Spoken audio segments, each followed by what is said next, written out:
Everyone admired the billionaire's composure as he stood on stage at the gala, calm, respected, A special thanks to our key partners, untouchable. Global Tech and Beside Horizon him Ventures. stood his Their pregnant support wife, has been instrumental in our silent success. under the spotlight. What the audience didn't know was that the humiliation unfolding in front of them was intentional. And when the real reason behind that moment was revealed, time seemed to stop, because the truth exposed a plan no one saw coming. At a glamorous gala meant to celebrate power, a billionaire humiliated his pregnant wife without ever appearing cruel. Alexander Whitmore had built his fortune and his reputation on control. In elite American circles, he was known not for excess or spectacle but for precision. He moved through rooms with measured confidence, spoke only when necessary, and cultivated an image of restraint that people mistook for integrity. His wealth was vast, but it was his composure that impressed those around him. Nothing about Alexander ever seemed accidental, and nothing about him appeared emotional. The gala was the kind of event designed to reinforce hierarchies without stating them aloud. It gathered influence under crystal lights and soft music, creating a space where status was communicated through seating arrangements, introductions, and acknowledgement. Every detail had been curated to reflect power, and Alexander understood that such environments were not neutral. They were stages. On this night, the stage belonged to him. Eleanor Whitmore stood beside her husband as his wife and as the visible bearer of his legacy. Her pregnancy was impossible to ignore, yet it was quietly stripped of significance the moment it stopped serving the image Alexander wanted to project. To the audience, she represented continuity and respectability. To Alexander, she had become part of the setting, present but carefully contained within the boundaries he controlled. The humiliation did not arrive as insult or confrontation. There was no raised voice, no sharp gesture, no moment that could be pointed to and condemned. Instead, it unfolded through omission. Eleanor was overlooked at moments when recognition was customary. She was referenced indirectly when direct acknowledgement would have been expected. Her presence was treated as secondary, her role diminished without being openly challenged. Alexander's mastery lay in timing. He knew precisely when to pause, when to redirect attention, and when to allow the room to move on without noticing what had been excluded. The audience, conditioned to admire his restraint, applauded his leadership without questioning the imbalance they were witnessing. Applause filled the room not because people approved of humiliation, but because they failed to recognize it. Eleanor understood what was happening even as others did not. She recognized the trap inherent in public spaces ruled by perception. Any reaction from her would be framed as inappropriate, emotional, or opportunistic. Silence was not consent, but it was the only response that would not immediately validate the narrative forming around her. In a room that rewarded composure above all else, her stillness was the only protection she had. The brilliance of the moment was its deniability. Alexander could later claim protocol, oversight, or coincidence. Nothing he had done violated decorum. The cruelty existed not in action but in structure. It was embedded in how the evening unfolded, how attention was distributed, and how Eleanor was quietly repositioned within the social order of the room. As the gala progressed, the shift became permanent. Eleanor was no longer perceived as a partner standing beside a powerful man. She became an accessory to his presence, acknowledged only when convenient and invisible when not. The power imbalance had been established without confrontation, accepted by the room because it appeared seamless. What the audience failed to see was that this moment had not emerged spontaneously. The gala had not simply revealed an existing dynamic. It had been used to formalize it. Alexander had chosen this environment because it offered protection through complexity. Too many variables, too many witnesses, too much elegance for anyone to isolate what felt wrong. By the time the lights dimmed and the event moved toward its conclusion, the damage was complete. Perception had shifted in ways that could not be easily reversed. Eleanor's position had been altered publicly, and Alexander's authority had been reinforced without challenge. What appeared to be a celebration had quietly become a declaration. The gala was only the opening move. Vulnerability becomes a liability when power controls perception.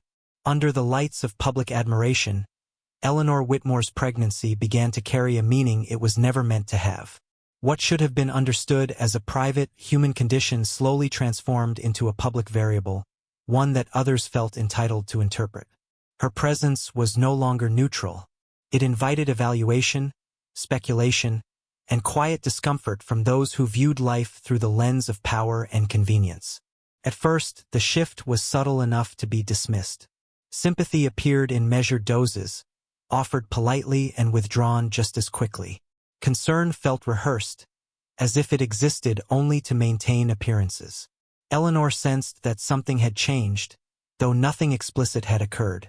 Conversations shortened. Glances lingered longer than they should have. The warmth that once accompanied her presence thinned into something conditional. As time passed, pregnancy itself began to be reframed. What should have inspired care was quietly reinterpreted as complication. Her physical needs were no longer seen as natural but as interruptions. Planning ahead became a sign of expectation rather than responsibility. Even restraint was redefined, not as dignity, but as calculation. Without anyone speaking it aloud, a collective discomfort took shape around her. Sympathy soon gave way to judgment. The transition was not announced, but it was unmistakable. People began measuring Eleanor against an unspoken standard that no one else was expected to meet. Her silence became suspicious. Her composure was misread as entitlement. In a world where control was admired above all else, vulnerability became a flaw that required explanation. Alexander's distance amplified this reinterpretation. His restraint was admired as discipline, while Eleanor's quietness was framed as intention. The imbalance shaped perception without requiring justification. Observers trusted what they believed they understood, and Alexander's authority made that understanding feel reliable. Eleanor, lacking the same influence, became easy to misinterpret. The lights that once elevated her now exposed her. Public spaces felt less welcoming, less forgiving. She was present without being included, visible without being acknowledged. Isolation began not through exclusion, but through omission. Invitations faded.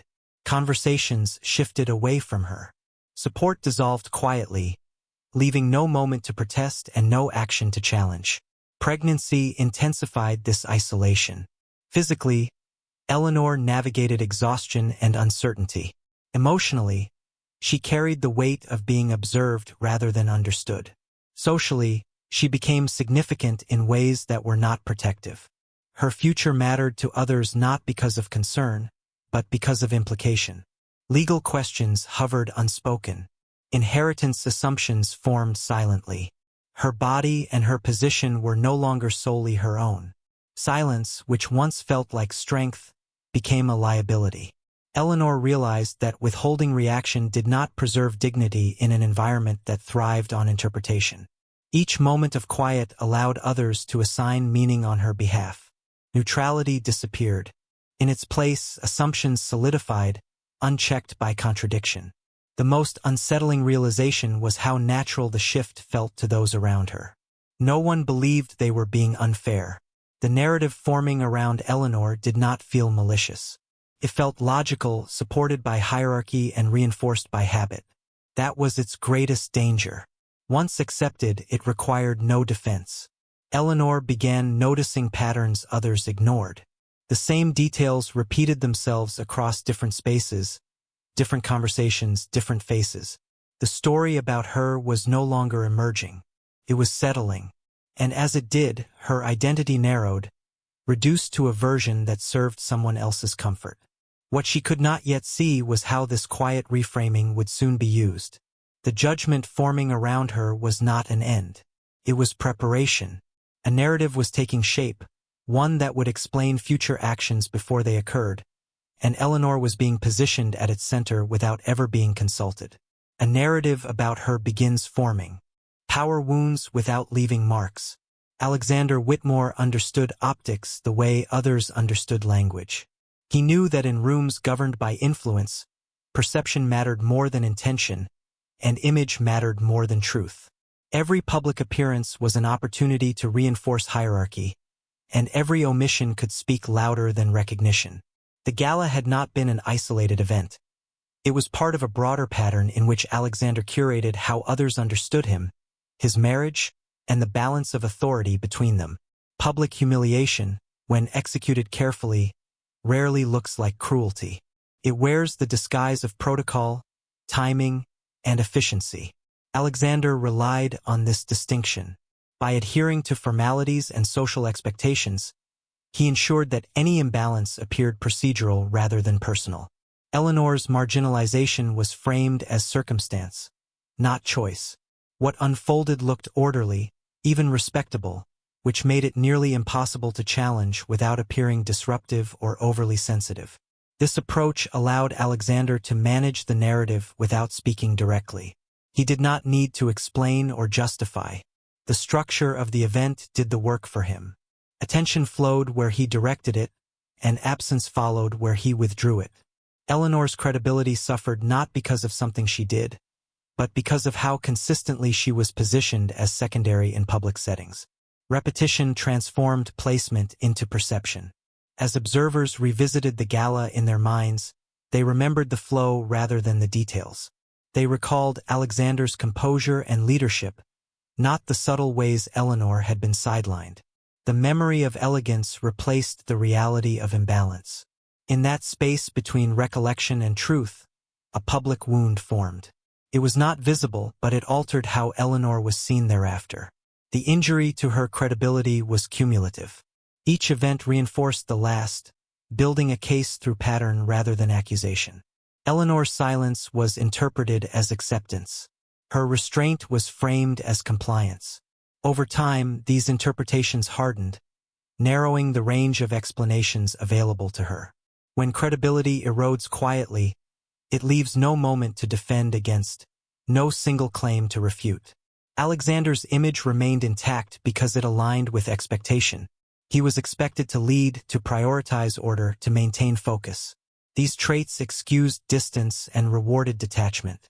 In contrast, Eleanor was expected to adapt, to accommodate, to remain gracious. When she did so, it was seen as strategy. When she did not, it was seen as disruption. The standard applied to her shifted without acknowledgement, creating a double bind that weakened her standing further. Image was consistently prioritized over humanity. Decisions were assessed for how they would appear rather than how they would affect. The social environment reinforced this logic, valuing smooth execution over ethical consideration. Eleanor's experience became secondary to the performance of stability.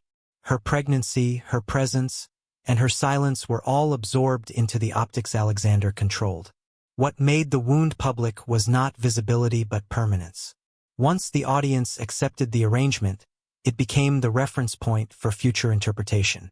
Eleanor's credibility had been altered in the collective mind, not through scandal but through consistency. The absence of overt conflict made the shift feel natural, even justified. It was easier to accept the pattern than to question its origin. The elegance of the method lay in its protection.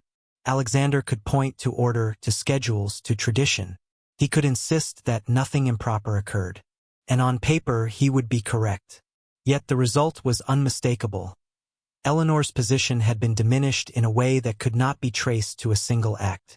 The wound existed precisely because it could not be isolated.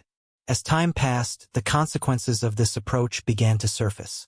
Eleanor's credibility no longer preceded her. It followed her, conditional and fragile. The public wound shaped interactions before they began, influencing how others listened, responded, and judged. Alexander's optics had succeeded, but success came with a cost that would soon become visible. The wound was intentional. Accidents don't repeat with such precision. What unfolded at the gala carried the appearance of spontaneity, yet nothing about it was unplanned. The humiliation Eleanor experienced followed a pattern too refined to be coincidental. Alexander Whitmore did not operate on impulse, especially not in public spaces where reputation functioned as currency. Every gesture, pause, and omission reflected foresight rather than reaction, revealing a strategy designed to shape perception long before anyone questioned his intent. Strategic timing was the foundation of Alexander's approach. He chose moments when attention was diffuse, when multiple signals competed for recognition, ensuring that no single absence would be obvious in isolation. The gala provided exactly that environment. Its pace, formality, and layered protocol created cover. Within such complexity, omission could pass as oversight, and imbalance could be mistaken for structure. Timing allowed him to act decisively while remaining invisible. Reputation management guided each decision. Alexander understood that reputations do not collapse from single events. They erode through consistency. He relied on gradual reinforcement rather than dramatic shifts, trusting that repetition would normalize what initially felt unsettling. The gala was not meant to shock the audience. It was meant to recalibrate expectations subtly, establishing a new reference point for how Eleanor would be perceived going forward. This recalibration depended on anticipation of conflict. Alexander did not wait for tension to surface before acting. He expected it. Eleanor's pregnancy introduced variables he could not fully control, and uncertainty threatened the order he valued above all else. Rather than addressing that uncertainty directly, he prepared the ground in advance, shaping a narrative that would make any future challenge appear unreasonable or self-serving. Control through deniability was central to this preparation. Alexander avoided overt acts that could be questioned later. He relied on structure rather than statement, allowing systems and settings to do the work. If challenged, he could point to protocol, tradition, or misunderstanding. His actions were insulated by their subtlety, protected by the absence of explicit wrongdoing. The elegance of this approach lay in its plausibility. Observers did not need to agree with Alexander consciously. They only needed to accept the flow of events as natural. By aligning his behavior with social norms, he ensured that discomfort would be internalized rather than expressed. Those who noticed imbalance lacked the language to describe it without sounding accusatory, and that hesitation preserved his authority. What appeared to others as composure was, in reality, anticipation. Alexander had considered how Eleanor might respond, how the audience might interpret silence, and how future interactions would be framed by this moment. Each variable was accounted for not emotionally but strategically. The humiliation served as a test, confirming that his approach worked as intended. As the pattern repeated across different settings, its purpose became clearer. Eleanor's position was being redefined incrementally, making resistance feel increasingly impractical. The humiliation at the gala was not an endpoint. It was a signal, establishing boundaries without announcing them. From that point forward, the imbalance could be maintained with minimal effort. This strategy depended on patience. Alexander did not seek immediate outcomes. He trusted that time would amplify the effect, that perception would solidify through familiarity. Preparation replaced reaction, allowing him to remain composed while others adjusted around him. In doing so, he avoided confrontation entirely, preserving his image while narrowing Eleanor's options. The most unsettling aspect of this preparation was its depth. It extended beyond public spaces into systems designed to endure scrutiny. What seemed like social maneuvering hinted at structural reinforcement, suggesting that reputation management was only one layer of a larger design. Alexander's confidence did not come from chance. It came from alignment between intention and infrastructure. As awareness of this alignment grew, the humiliation could no longer be dismissed as misfortune. It was evidence of foresight, a marker of intent rather than accident. The precision with which it occurred revealed a mind already prepared for escalation, one that valued control above connection and order above empathy. Preparation goes deeper than imagined. Silence protects one side and destroys the other. After the gala, the environment around Eleanor Whitmore changed in ways that were difficult to name but impossible to ignore. Support did not vanish abruptly.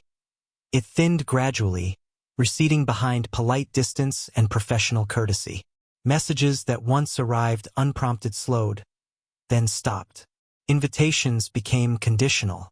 Familiar faces greeted her with careful neutrality, as though proximity itself required justification. Nothing overt occurred, yet the absence felt deliberate, coordinated by the same unspoken logic that governed elite spaces. Alexander's silence, by contrast, was received as strength. His refusal to comment was framed as discipline, a mark of leadership under pressure.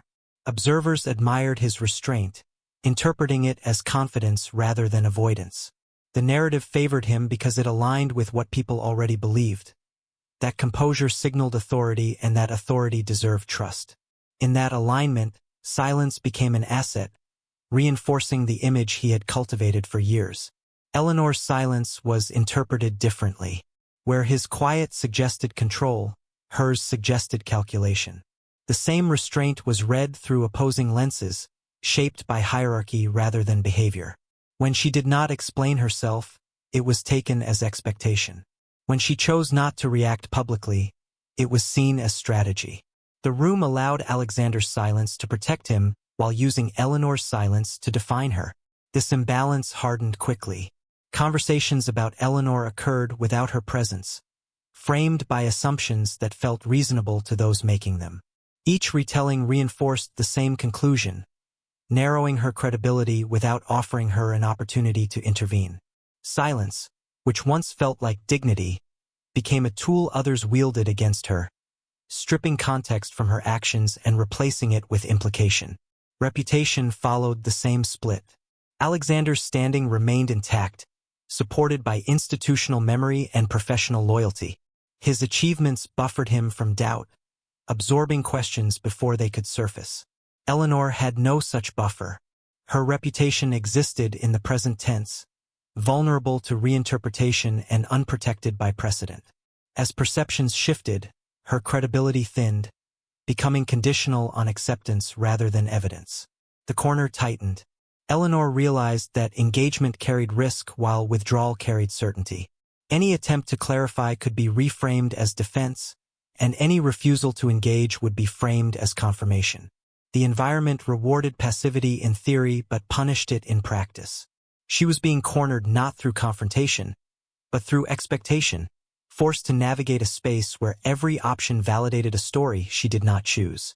What made the situation especially isolating was its civility. No one appeared hostile. No one raised objections or issued demands. The pressure existed within norms, enforced by courtesy and routine. That civility removed the possibility of protest, making resistance seem disproportionate and therefore suspect. Eleanor was expected to comply with a narrative that had already decided who she was. Alexander benefited from this structure without intervening. His reputation thrived on the assumption that silence indicated innocence. The longer he said nothing, the more his composure was praised. Each passing day without comment strengthened the belief that he had nothing to answer for. The imbalance widened as his restraint accumulated credit while hers accrued debt. Eleanor began to notice how silence moved through systems, not just rooms. Decisions were made without her input. Information reached her after it had already shaped outcomes. She was present yet excluded, informed yet unconsulted. The architecture of reputation worked efficiently, prioritizing continuity over correction. In that architecture, her voice had no place unless it conformed to expectation. As isolation deepened, Eleanor's awareness sharpened. Patterns emerged where randomness had once seemed plausible. The timing of omissions, the consistency of distance, the alignment between Alexander's silence and institutional support suggested coordination rather than coincidence. The corner she occupied was not accidental. It was maintained by the same precision that had governed the gala. The realization arrived quietly, without relief. Eleanor understood that silence was not neutral. It was directional. It flowed upward, protecting power, and downward, eroding credibility. The system did not require cruelty to function. It required compliance. And compliance, once expected, became indistinguishable from consent in the public record. In that constrained space, Eleanor noticed a detail that did not fit the pattern, a discrepancy too deliberate to ignore. It suggested preparation beyond social maneuvering, pointing toward something designed to endure scrutiny. As she followed that thread, the corner began to reveal an opening she had not known existed. Something critical is discovered. Truth waits patiently for timing to fail. The discovery did not happen through confrontation or investigation. It surfaced quietly, through paperwork that had never been intended to draw attention. Eleanor Whitmore came across it not because she was searching for proof, but because circumstances forced her to review documents that governed her future. What she expected was routine structure. What she found was design. At first glance, the legal documents appeared ordinary, composed in the neutral language of preparation and responsibility. They carried the weight of wealth but none of the warmth that usually accompanied it. As Eleanor read more closely, patterns emerged that felt unsettling rather than reassuring. Clauses were precise to the point of rigidity, anticipating scenarios that had never been discussed openly. The documents did not respond to uncertainty. They predicted it. Control was embedded into the planning itself. The structure revealed a mindset focused not on partnership, but on containment. Safeguards existed, but they were uneven. Flexibility was limited where autonomy might be required. Protection was extensive where authority needed reinforcement. The architecture of the documents suggested that decisions had been made long before Eleanor was aware they were necessary. The will, in particular, stood apart. It was not framed as an act of care but as an instrument of order. Every provision seemed designed to minimize disruption rather than support continuity. The language left little room for interpretation, yet its implications were unmistakable. It assumed conflict as a given, positioning Eleanor not as a collaborator in legacy, but as a variable to be managed. What struck Eleanor most was how sharply the will contradicted the public image Alexander Whitmore maintained. The man celebrated for stability had quietly prepared for fracture. The leader admired for transparency had constructed layers of insulation against challenge. The contrast between appearance and preparation was too stark to dismiss as caution. It suggested foresight rooted in expectation, not fear. As Eleanor continued reading, intent became visible. The humiliation at the gala no longer felt isolated. The silence that followed no longer seemed incidental. The legal framework explained the precision with which events had unfolded. Public moments had been aligned with private preparation, reinforcing one another without ever intersecting openly. The documents did not create the imbalance. They confirmed it. The realization reframed Eleanor's experience. Her isolation was no longer just social. It had been anticipated legally. The constraints she felt were not emerging organically. They had been mapped in advance. Her credibility, already weakened publicly, was further limited structurally. The system did not require her cooperation to function. It relied on her compliance. What made the truth especially difficult to process was its calmness. There was no dramatic revelation, no single clause that exposed everything at once. The intent revealed itself through accumulation. Each provision narrowed possibility. Each safeguard redirected authority. The will functioned less as a document of inheritance and more as a blueprint for control. Eleanor recognized how carefully timing had been considered. The documents were designed to surface only when options were already constrained. By the time they mattered, they would feel inevitable. This understanding explained Alexander's confidence. His composure was not based on trust in people, but on trust in structure. He had prepared for scrutiny without inviting it. The truth did not provoke immediate anger. Produced clarity. Eleanor saw how perception had been guided to align with preparation, how public doubt about her would make private constraints appear reasonable. The narrative forming around her was not just social. It was supported by legal logic that framed limitation as responsibility. As this clarity settled, Eleanor understood that the documents were not meant for her eyes, at least not yet. They were meant to exist in the background, shaping outcomes without ever requiring acknowledgement. Their power lay in their invisibility.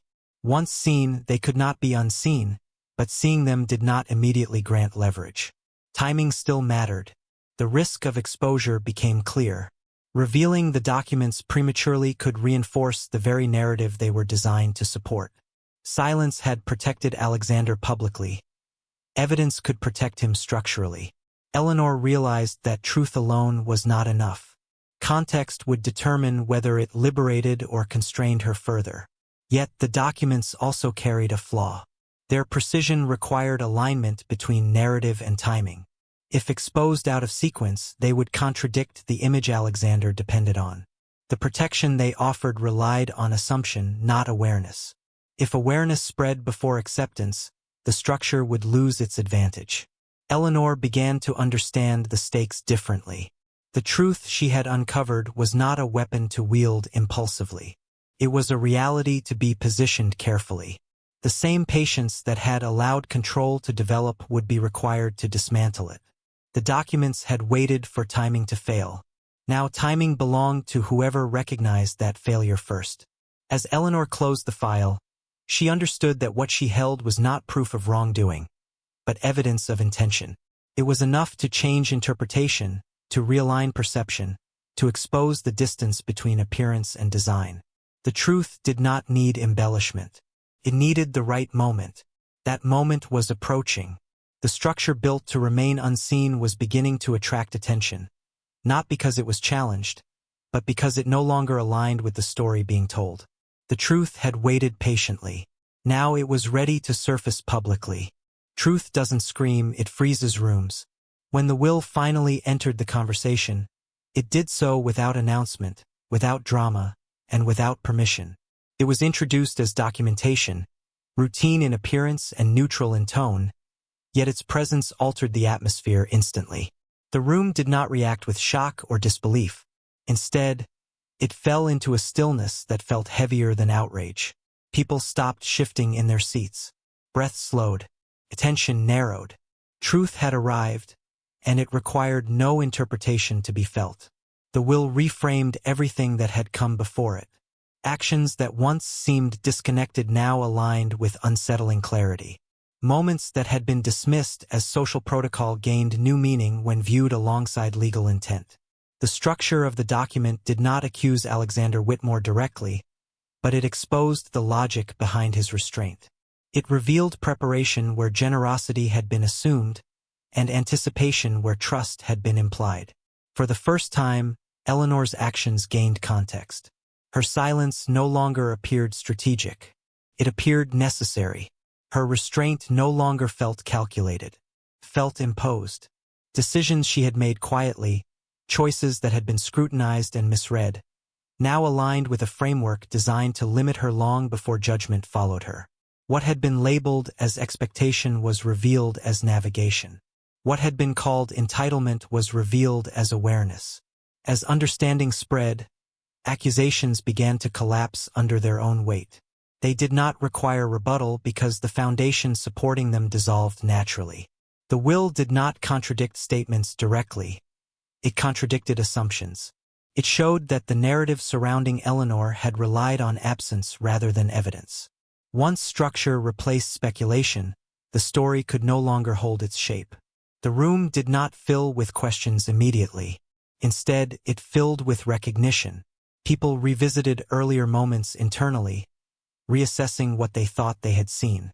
The gala resurfaced in memory, now reframed as strategy rather than circumstance. Silence that had once felt dignified now felt deliberate. The absence of explanation no longer appeared restrained. It appeared calculated. Alexander's composure, once admired, began to feel unfamiliar. His restraint, so carefully maintained, no longer communicated control. It communicated confidence in systems rather than people. Observers recognized that his calm had not been grounded in trust or goodwill, but in preparation. That distinction mattered. It altered how his past behavior was interpreted, not as leadership but as insulation.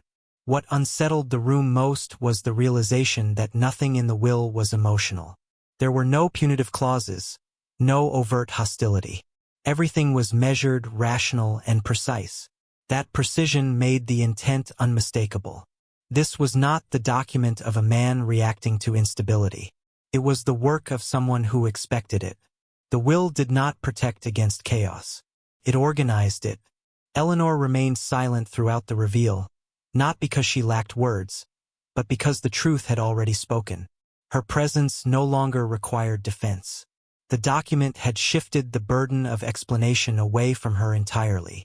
Where she had once been asked to justify herself, now the structure surrounding her demanded examination. The freeze in the room deepened as people recognized the implications. This was not about a single document or a single decision. It was about how narratives are built, supported, and enforced quietly. The will had exposed a system that rewarded restraint while punishing vulnerability, one that confused composure with morality and silence with innocence. No one applauded. No one objected. The stillness persisted because the truth did not invite reaction. It invited reconsideration. The room understood, collectively and without coordination, that the story they had accepted was incomplete. Worse, it had been convenient. Alexander's position shifted without confrontation. There was no accusation to respond to, no argument to dismantle. The document had done what language could not. It reframed responsibility without assigning blame directly. That subtlety made it more powerful than any public dispute. As the moment settled, something else began to move. Perception, once firmly aligned, loosened. Sympathy, once withheld, redirected itself. Credibility, once unevenly distributed, began to rebalance. The shift did not announce itself, but it was irreversible. Understanding had found its footing. The truth had not raised its voice. It had simply arrived at the right time. Blame begins shifting. Control fails when timing breaks. The shift did not arrive as rebellion or outrage. It arrived quietly, through hesitation. People who once accepted Alexander Whitmore's authority without question began to pause before repeating it. The confidence that had carried his narrative no longer moved unchallenged through rooms. What changed was not the facts, but the order in which they were understood. Timing, the element Alexander had relied on most, no longer worked in his favor. Public perception does not reverse suddenly. It loosens first. Conversations that once ended quickly now lingered. Statements that would have gone unexamined were met with silence rather than agreement. The certainty that had protected Alexander's image began to thin, creating space for reinterpretation. This space, once opened, could not be closed again. As perception loosened, sympathy realigned. Eleanor Whitmore was no longer seen through the narrow frame that had confined her. The restraint she maintained was reinterpreted not as calculation, but as endurance. Her silence, once used to question her intent, began to read as survival in an environment that punished vulnerability. The same composure that had once worked against her now returned dignity to her presence. This realignment unsettled those who had relied on the old narrative. It forced a reconsideration of moments that had previously felt settled. The gala resurfaced in memory, now stripped of its elegance and recast as strategy. The silence that followed it felt less disciplined and more deliberate. The story did not change because of new information. It changed because existing information was finally seen in sequence. Authority, when questioned, attracts scrutiny rather than obedience. Alexander's reputation, once shielded by admiration, became a point of interest. People began asking not whether he was capable, but why his control required such careful maintenance. His restraint no longer communicated stability. It suggested anticipation. The difference was subtle but decisive. This scrutiny did not take the form of accusation. It emerged as attention. Details once ignored were revisited. Patterns that had blended into routine became visible through repetition. The consistency that had defined Alexander's image now raised questions about what it was protecting. Authority that depends on perception cannot withstand sustained attention, and attention had finally arrived. The power dynamic shifted accordingly. Alexander was no longer the reference point by default. His presence still commanded respect, but it no longer directed interpretation. The room no longer adjusted around him. Instead, it observed. That change altered everything. Control requires alignment. Observation disrupts it. Eleanor's position strengthened without confrontation. She did not need to defend herself because the narrative no longer demanded it. Her credibility, once conditional, began to stabilize as others recognized how little space she had been given to occupy honestly. The sympathy that returned to her was not emotional. It was corrective, rooted in recognition rather than pity. As sympathy realigned, the imbalance that had favored Alexander narrowed. His silence, once praised, became ambiguous. His lack of response invited analysis rather than trust. The absence of explanation no longer preserved authority, created distance. The more he remained composed, the more that composure was measured against the context now understood. Reputation, built over years, does not collapse easily. It fractures first. Small doubts accumulate, eroding certainty without announcing their presence.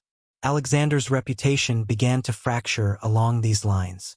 Not because of a single misstep, but because the narrative supporting it no longer aligned with observed reality. The structure remained, but its foundation weakened. Those who once defended him found fewer reasons to do so. Loyalty requires belief, and belief had become complicated. Without spectacle or scandal, the narrative turned quietly, reassigning credibility and redistributing trust. The elegance of Alexander's control could not survive this shift. It had been designed for admiration, not examination. As scrutiny deepened, Alexander's authority began to feel reactive rather than commanding. His influence still existed, but it no longer shaped outcomes automatically. Each decision required justification it had never needed before. Control, once assumed, had to be demonstrated. And demonstration invited further scrutiny. The irony of the shift was its restraint. No one celebrated it. No one declared victory. The narrative did not turn against power through confrontation, but through exhaustion. It simply stopped carrying the weight it once did. Power that depends on timing cannot recover once timing fails. Reputation, once the strongest defense, became the most fragile asset. It required constant reinforcement to hold its shape, and reinforcement was no longer available.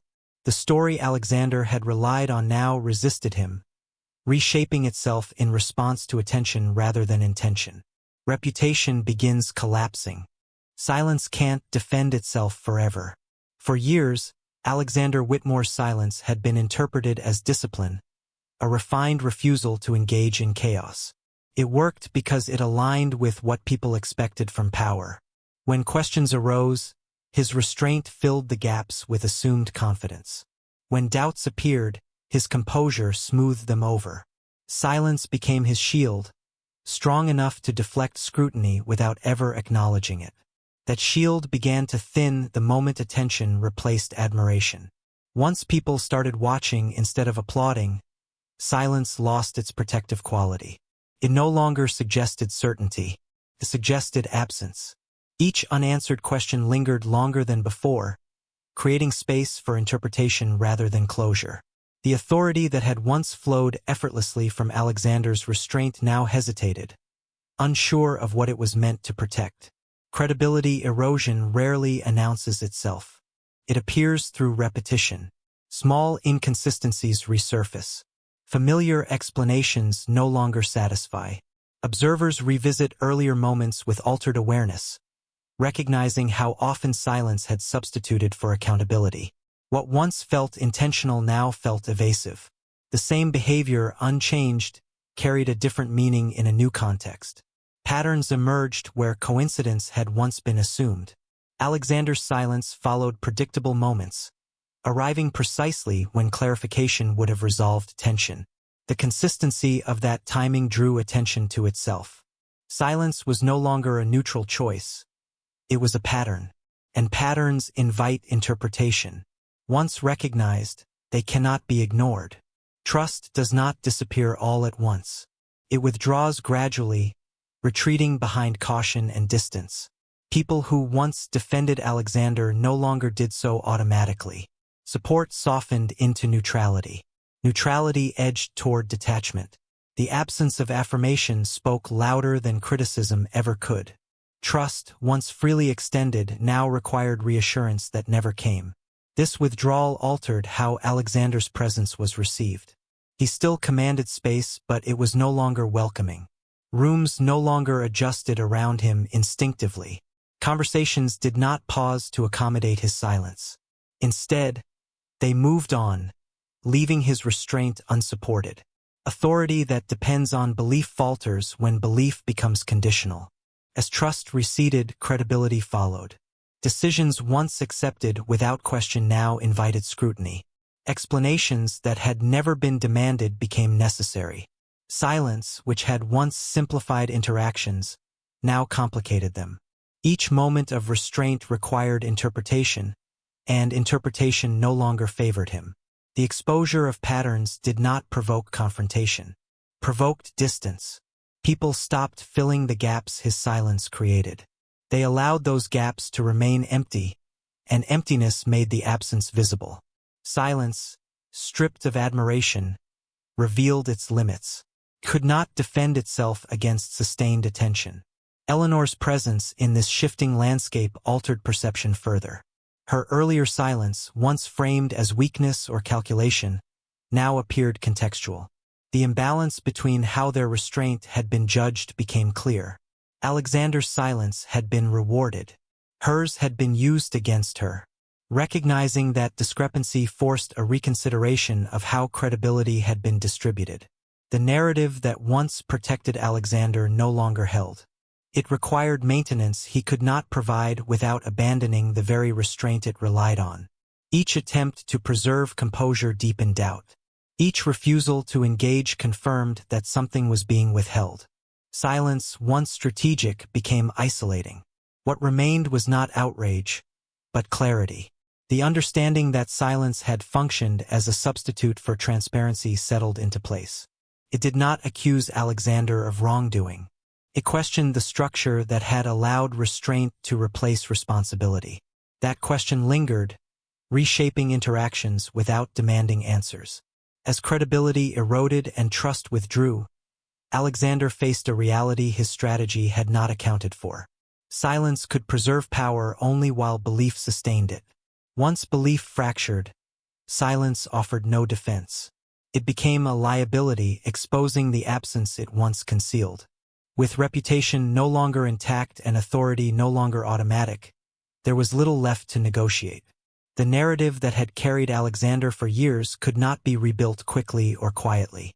What survived the erosion was not influence but memory. Only legacy remains. Justice arrives quietly but permanently.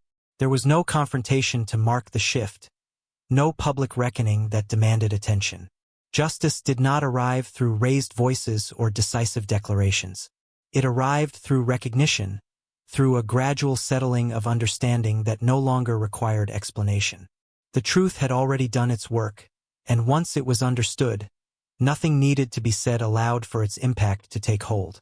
What changed most was the tone of the environment around Alexander Whitmore. Where his presence had once commanded immediate alignment, it now invited careful observation. Decisions were no longer accepted by default. Silence no longer carried authority. The absence of confrontation did not protect him. It underscored the shift. People did not challenge him openly because they no longer needed to. The narrative had moved beyond defense. Truth does not demand urgency when it is complete. It settles. It rearranges perception without force. The legal documents, the pattern of behavior, and the sequence of public moments had aligned too clearly to ignore. Once seen together, they required no argument to sustain their meaning. The absence of drama did not weaken justice. It strengthened it by removing distraction. Eleanor Whitmore's position changed in the same understated way. There was no moment of vindication, no announcement that restored her standing. Instead, dignity returned through correction rather than reward. The assumptions that had once followed her quietly fell away, replaced by an understanding that did not require apology to exist. Her restraint, once misread, was now recognized as endurance.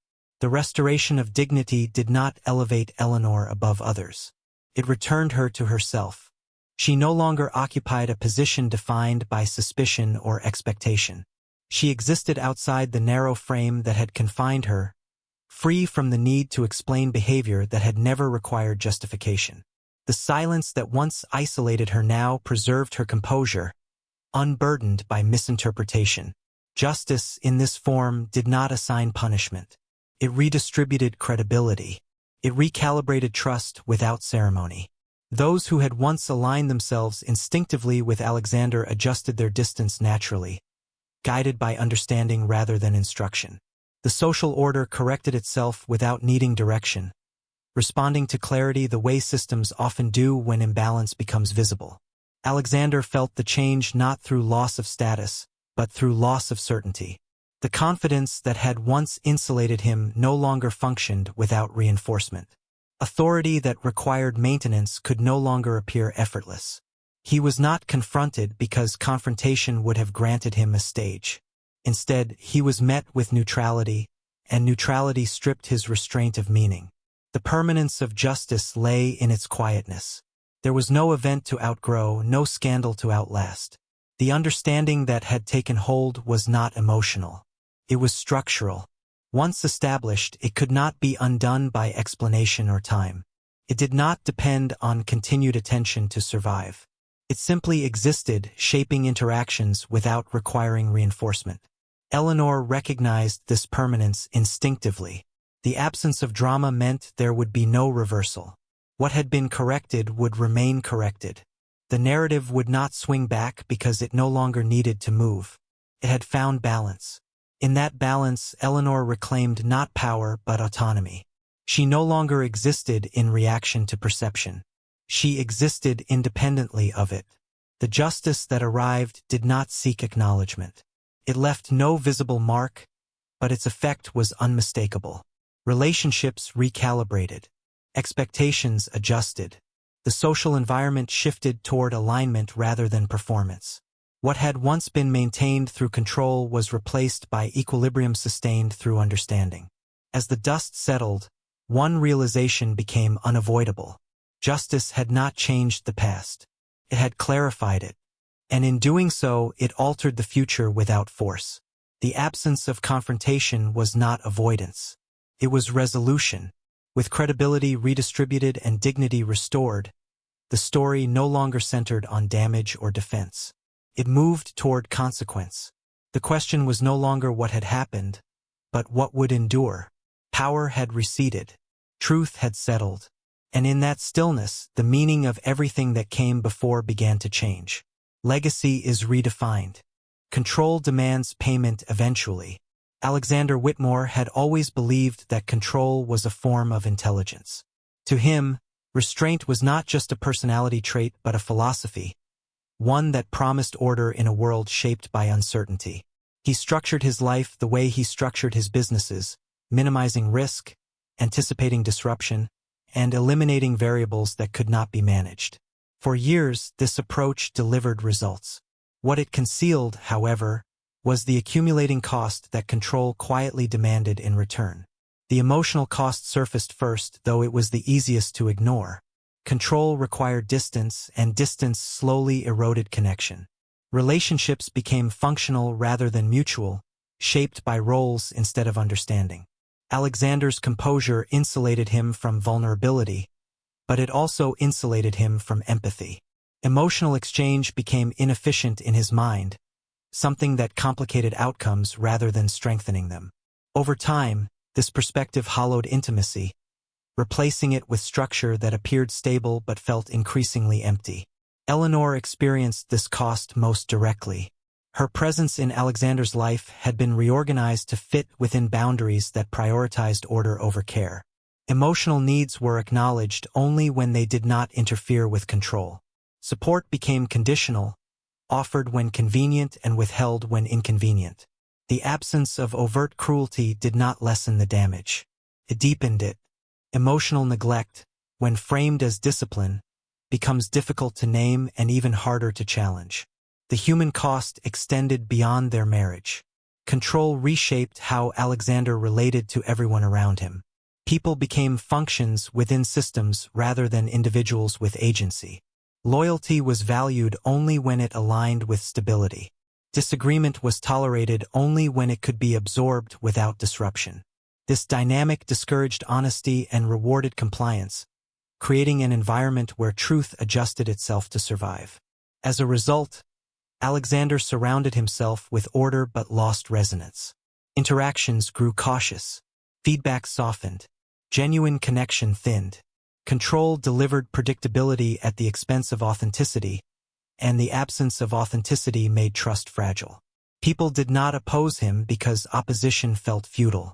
They complied because compliance felt safer. That safety, however, was transactional and temporary. The moral cost was the most enduring because it reshaped perception rather than behavior. Control required justification, and justification blurred ethical boundaries. Actions taken to preserve order were reframed as responsibility. Omissions became acceptable when framed as protocol. Silence was defended as professionalism. Over time, this logic made it possible to overlook harm without acknowledging it. Morality became situational, applied differently depending on who benefited from control. Alexander did not see himself as unjust. He saw himself as careful. That distinction allowed him to rationalize decisions that prioritized image over impact. The humiliation Eleanor experienced was not, in his mind, an act of cruelty. It was a necessary adjustment, a recalibration of roles to maintain stability. This rationalization insulated him from guilt while deepening the harm he caused. The cost of control also revealed itself in isolation. Authority maintained through restraint does not invite closeness. It invites distance. As the narrative turned and scrutiny increased, Alexander found that control offered no comfort. The structures he trusted could manage perception, but they could not restore connection. Power preserved through distance leaves no refuge when that distance becomes permanent. Eleanor's journey highlighted this cost through contrast. As control loosened its hold on her, autonomy returned. Her dignity did not require dominance to exist. It required clarity. Where Alexander had invested in maintaining authority, Eleanor invested in endurance. The difference became apparent as the story unfolded. Control demanded payment. Integrity did not. The realization that power had lost its meaning arrived quietly. Authority still existed in form, but it no longer carried substance. Control without trust felt heavy, burdensome rather than empowering. The systems Alexander had built could sustain operations, but they could not sustain respect. Respect requires alignment between intention and impact, and control had severed that alignment. What remained was not defeat, but exposure. The cost of control was now visible not as punishment but as consequence. Emotional distance had become permanent. Human connection had thinned beyond repair. Moral justification had collapsed under clarity. The payment had been collected, not through loss of wealth or status, but through the erosion of meaning itself. In the end, control did not fail because it was challenged. It failed because it could not replace what it displaced. Power sustained without connection becomes weight without direction. As the structures Alexander relied on lost relevance, one truth became unavoidable. Control could organize outcomes, but it could not define purpose. Power loses meaning. Power fades, stories remain.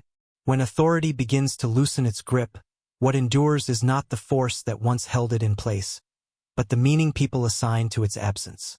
As Alexander Whitmore's influence receded from its former certainty, the question was no longer about what he had built, but about what his control had left behind. Power had structured environments and shaped outcomes, but it had not determined memory. Memory followed a different logic, one that favored understanding over dominance. Legacy, once assumed to be secure, began to reframe itself. The achievements that had defined Alexander's public image did not disappear, but they were no longer interpreted in isolation. They became contextual, viewed alongside the methods that sustained them. Control, once admired as discipline, was now examined for its cost. The narrative shifted from success to consequence, replacing celebration with assessment. Legacy was no longer a monument. It became a record. This reframing did not require condemnation. It occurred through contrast. Eleanor's endurance, once overshadowed, now offered a counterpoint to Alexander's authority. Her restraint, previously misunderstood, carried meaning precisely because it had not depended on power. As attention moved away from dominance and toward impact, the story that survived favored resilience over control. A cautionary tale began to take shape, not as a warning delivered loudly, but as an understanding absorbed gradually. Observers recognized how easily power can mask intention when supported by structure and silence. The absence of spectacle in Alexander's decline made the lesson more enduring. It demonstrated that authority does not need to collapse publicly to lose relevance. It only needs to lose alignment with trust. Authority diminished not through challenge, but through disengagement. As belief waned, the systems that once reinforced Alexander's influence grew quieter. Decisions that had relied on his presence no longer required it. The environment adapted, redistributing attention without resistance. Power that depends on recognition cannot survive indifference, and indifference settled naturally where admiration once lived.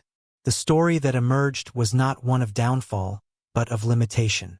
Alexander's control had organized outcomes, but it had also constrained connection. When the need for that control faded, so did its justification.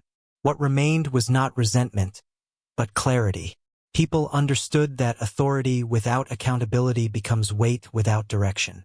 Eleanor's place in this reframed legacy was understated but central.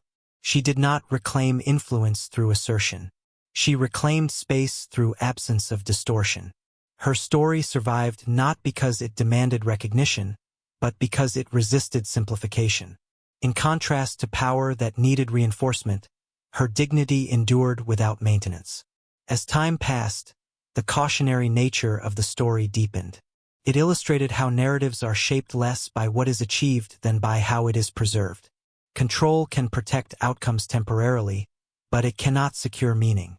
Meaning requires alignment between intention and effect, and once that alignment breaks, power loses its narrative advantage. Authority diminished further as the story settled into collective memory. Without the urgency of scrutiny, what remained was interpretation. The absence of confrontation made the lesson quieter, but no less permanent. Power faded from the center of the story, replaced by reflection on how it had been used and why it had failed to endure. The irony of survival became clear.